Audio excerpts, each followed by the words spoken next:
Hello, welcome to the Meat Science class. Today is the fourth lecture. Today's topic is meat quality. We have already completed three important topics. Those are the foundation for rest of the topics in meat science. So today we are going to discuss about the meat quality. In meat quality, we can study it in four different aspects. One is physico-chemical quality. The second is nutritional quality. Third is microbial quality, and the fourth is sensory quality. Since now we are covering through this mod, so I am not able to cover the full one lecture in one video. So I am splitting the lectures for convenience and to keep it within 20 to 23 minutes for convenience. So today I am going to discuss only first two, physico-chemical quality and nutritional quality. So physico-chemical quality, here basically it means some of the physical properties or chemical properties or which has got a connection with the functional properties of meat, and that has a role on the actual meat quality or eating quality and also for processing of meat. So here some of the most important meat quality parameters. One is meat color, that plays a very important role for actual meat quality. And then there is water holding capacity. This has got very important significance on different aspects of meat quality. We are going to discuss details about it. Then next is marbling. This we have already discussed in previous unit 3. We are going to again repeat some of the things. And then connective tissue. That is the different kind of layers over the muscle. It has got a role on the meat quality. Then firmness. That is a kind of strength or hardness on the meat. It has got a role. And some of the factors, ante-mortem factors, which has got an important role in controlling these quality aspects. So first one is meat color. So color has got a very important role for any food to be liked or not liked. So in case of meat, the meat color means that is the visual perception of color based on myoglobin. So color of meat depends on the myoglobin, which is otherwise called as meat pigment or muscle pigment. Now this color has got three aspects, that is hue, chroma and value. So hue indicates about the primary aspect of the color, chroma indicates the intensity of that particular color, and value is about the brightness of that particular color. So all these three aspects of meat color depends on myoglobin content, that is how much myoglobin is present in the muscle.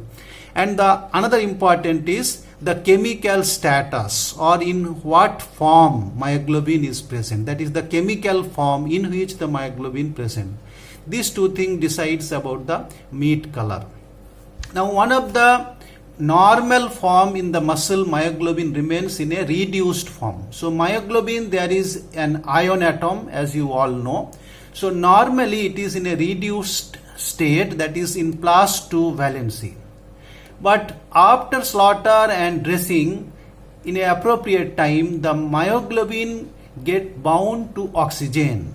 So that is called oxymyoglobin, that is oxygenated. That is not oxidized, that is oxygenated. So this is a desirable form which gives the desirable bright red color of meat, and normally we call it bloom. And this is the most preferable condition. But normally it may not stay for a long time due to many reasons. So sometimes it is unstable. Now same myoglobin sometime get oxidized. That is mainly the ion inside the myoglobin get oxidized and it gets the +3 valency.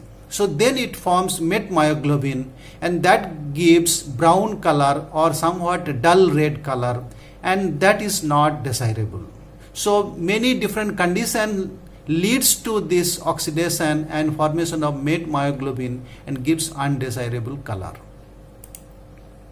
Now here is some other aspects of meat color. As I said, the color depends on the myoglobin content. Earlier I discussed about the chemical form of the myoglobin. So myoglobin concentration, as you can see here, rabbit it is very less, so that's why it is more pale. Pig little more, but still it is little bit lesser side and it is little bit paler than chicken, mutton or beef. So here in sheep 0.25%, in cattle 0.5%, so more darker in color. But if you see blue whale, it is very rich in myoglobin, so that's why it is blue, almost dark color of muscle. And this is the different species. So color of meat varies with species, sex, age and type of muscle. So in the previous aspect I have mentioned, in different species the myoglobin content is different, so leading to different color of meat in different species. Then male and female, there is a difference in the myoglobin content leading to differences in color. And then age. So at the lower age, like immature calf, there is the myoglobin is less, so that's why it is comparatively light. And muscle, in the same animal, different parts of the muscle has got different activity. When a muscle is more active, it has got more myoglobin and it will be more dark in color. So common color in case of mutton and chicken, normally we call it light to dark red. In pork, we call grayish pink. In poultry, grey white or dull red. So it is almost like a white meat we call. And buffalo meat, where the myoglobin is high and muscle activity is more, so it is dark red or cherry red. Now this is another important quality parameters, as I said, physicochemical quality parameters, that is water holding capacity. This water holding capacity has got a lot of connection with the meat quality or meat eating quality or sensory quality, and also for functional properties or for processing. So this water in muscle is almost up to 76%, 65 to 76% of the fresh meat. And this water is present in three form, that is free form, immobilized form and bound form. The free form means at the surface of the muscle it is present in a capillary binding, and that is easily can be removed. Then second layer of water is present inside the muscle at the middle layer, and it is bound with the proteins and it won't go out or it cannot be removed easily. And a very less amount of water bound strongly with the hydrophilic groups, as a hydrophilic groups with the proteins inside, and that is very difficult to remove.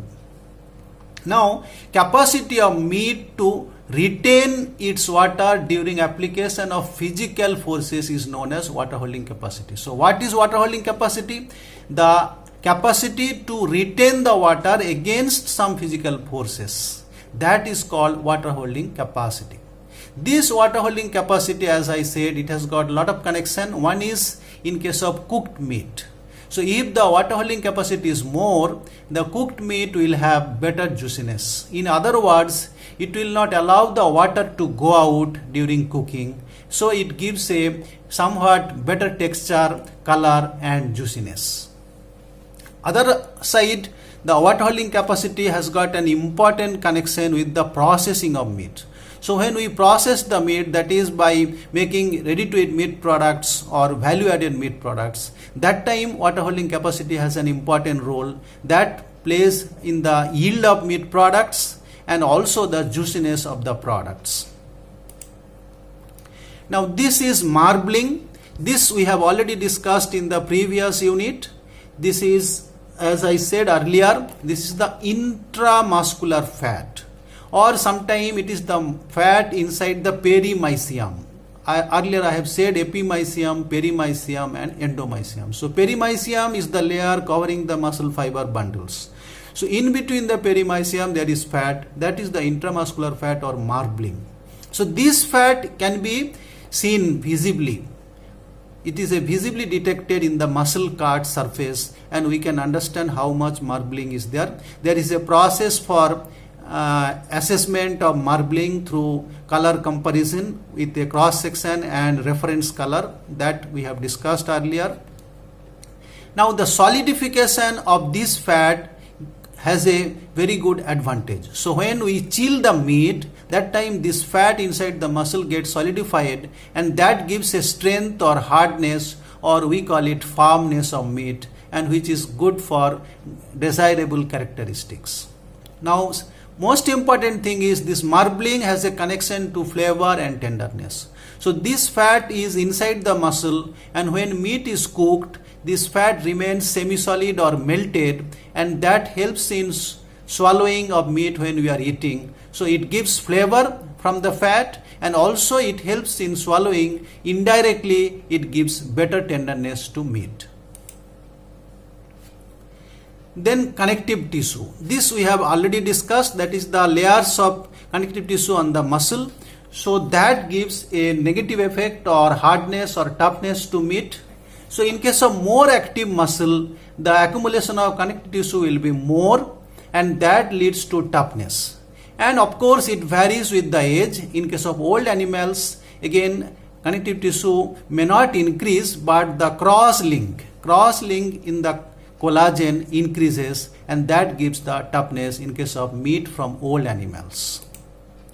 This is firmness. Just some time back I was telling. So this is a characteristic of strength or hardness of muscle after chilling. So this happens due to the due to the hardening of the fat inside the muscle, and it has an advantage for carcass setting, aging, processing and slicing of the product or meat. Now the ante-mortem factors has got a role on all these quality parameters. So most of these factors, like pre-slaughter transport, if the transportation is not done properly, that will have an impact on all these quality parameters. This I have discussed earlier. And if there is too much of stress during bleeding, that will cause some effect on the meat quality parameters. Overcrowding, high temperature, any disease, all this thing has got a connection with the meat quality parameters I have discussed just now. And there are certain post-mortem factors which I have already discussed in conversion of muscle to meat. So post-mortem factors, how we are handling, how we are storing, what temperature we are storing, all this thing has a connection on the meat quality aspect. So meat storage, as I said just now, meat storage has got a connection on the meat quality, like cold shortening. Cold shortening is a condition which occurs when pre-Riger meat is brought to below 15 degrees Celsius temperature.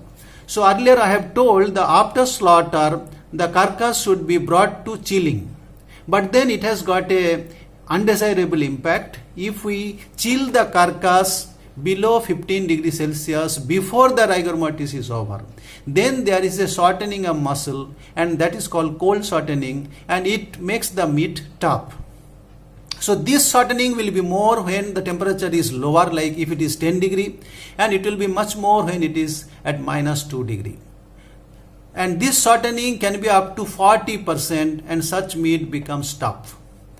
So only option for avoiding this is we have to wait for rigor mortis to be over. So we have to keep the carcass 14 degrees Celsius and above 14 degrees Celsius, then this shortening will not happen. So once the rigor mortis is over, then only we can keep it at chilling room or around 5 to 7 degrees Celsius. Now there is a modern practice. If at all we want to chill the carcass quickly, in that case we have an option, like we should give an electrical stimulation to the carcass. This electrical stimulation makes the process of rigor mortis faster. So it will cause very quick glycolysis and use of energy, Once all the glycogen is used up, then the rigor mortis will be faster. Then we can chill the carcass even before, very early, so the problem of cold shortening can be avoided. This is another condition which is called thaw rigor. So sometime before the rigor mortis is over, we may be freezing the carcass or cuts. After cutting, we may quickly cut the carcass and put it into freezer before the rigor mortis is over. Now such meat later on, when we bring out and keep it for thawing, at the time of thawing there will be a severe rigor mortis. So there will be huge shrinkage of muscle, 60 to 80% shrinkage. So that is called thaw rigor. So rigor mortis did not happen before freezing. Now during thawing, the muscle is undergoing the rigor mortis and there is a huge shrinkage, and that meat will be very tough and it will have a heavy drip loss. So drip loss is when the frozen meat brought to normal condition with thawing, there will be lot of discharge of watery fluids, that is called drip. Now we are to the nutritional quality. So basically it is about the chemical composition of muscle. This part we have already discussed in lecture number 3. So as I said, water is about 75% in fresh meat on percentage basis. Then there is protein, which is total about 19%, in which we have myofibrillar protein 11.5%, sarcoplasmic protein 5.5%, and connective tissue protein 2%. So this we have already discussed earlier. Then there is lipids. So lipids is about 2.5%. Sometimes it can be little higher side. Then the water content will be lesser. There is carbohydrate, generally around 1%, and there is other soluble substances, mostly nitrogenous substances or nucleotides and other creatine like things.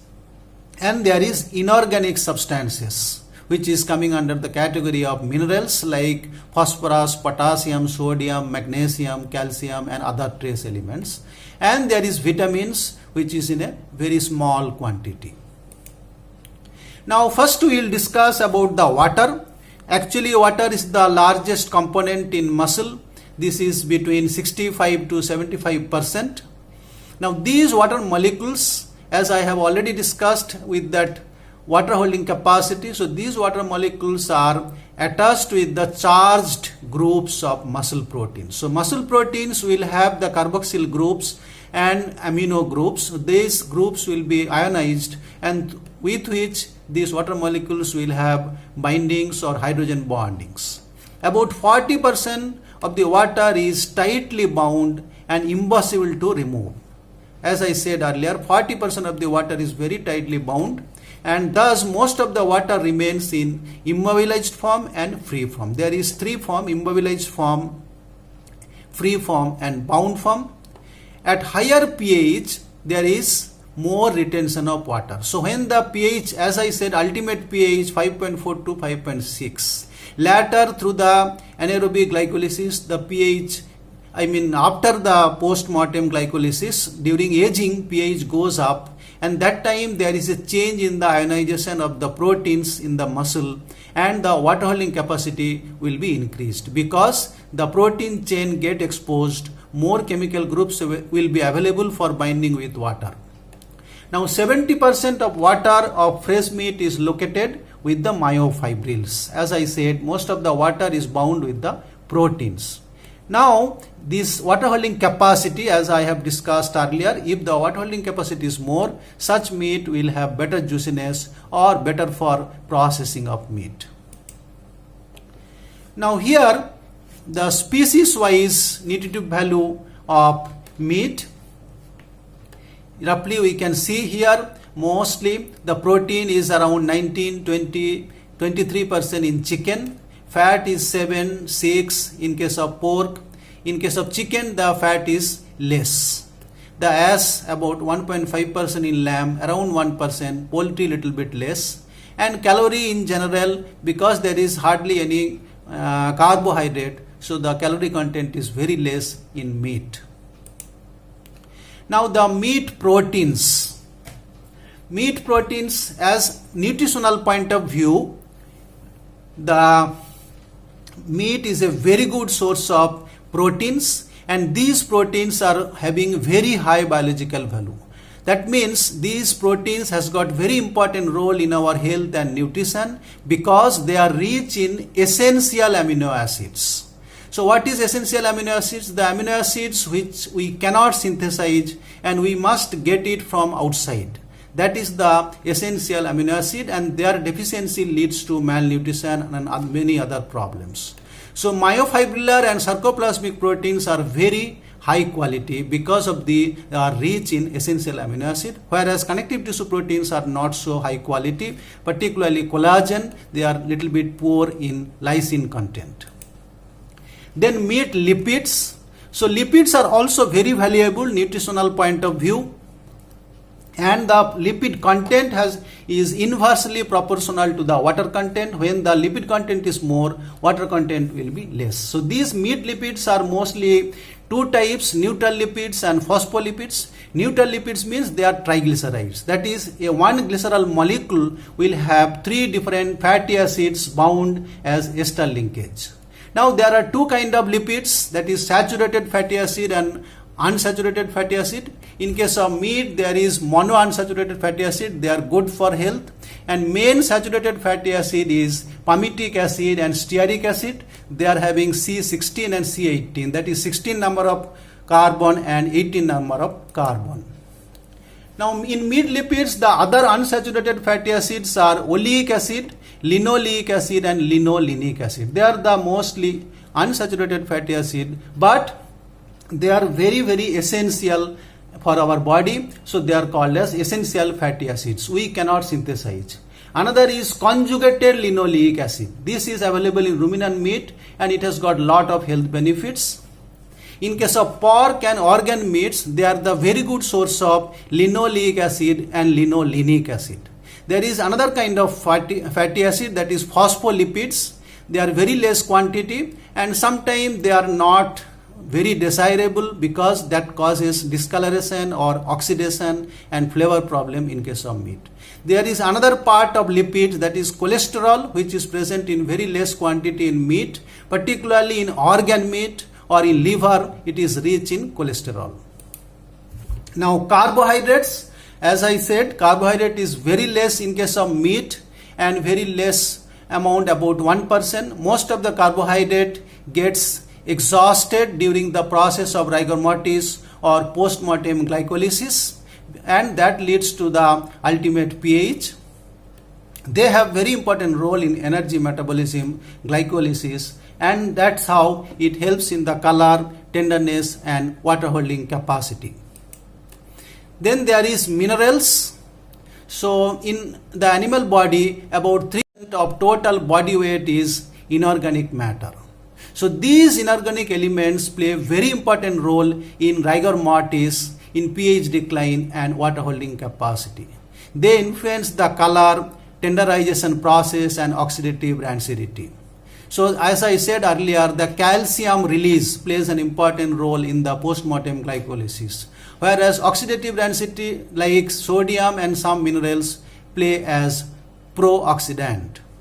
Meat is a very good source of all minerals except calcium, and it is a very rich source of potassium, phosphorus and magnesium. This is one of the best source of iron, and this iron is available in a easily absorbable form. Meat is also a very good source of some of the trace elements, and these are very important, like copper, zinc, manganese, cobalt. They are present in very less quantity, but they are having very important role, so they must be supplied, and meat is a very good source of these minerals. And finally, vitamins. So vitamin content of meat is variable depending on the species, age, nutritional status and breed.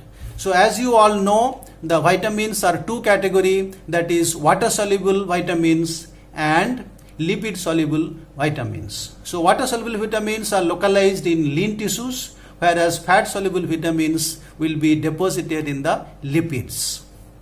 Now meat is a very rich source of B complex vitamin, especially pork. Pork is very rich in B complex vitamins. Particularly in case of pork, it is having 5 to 10 times more thiamine, that is B1, compared to mutton.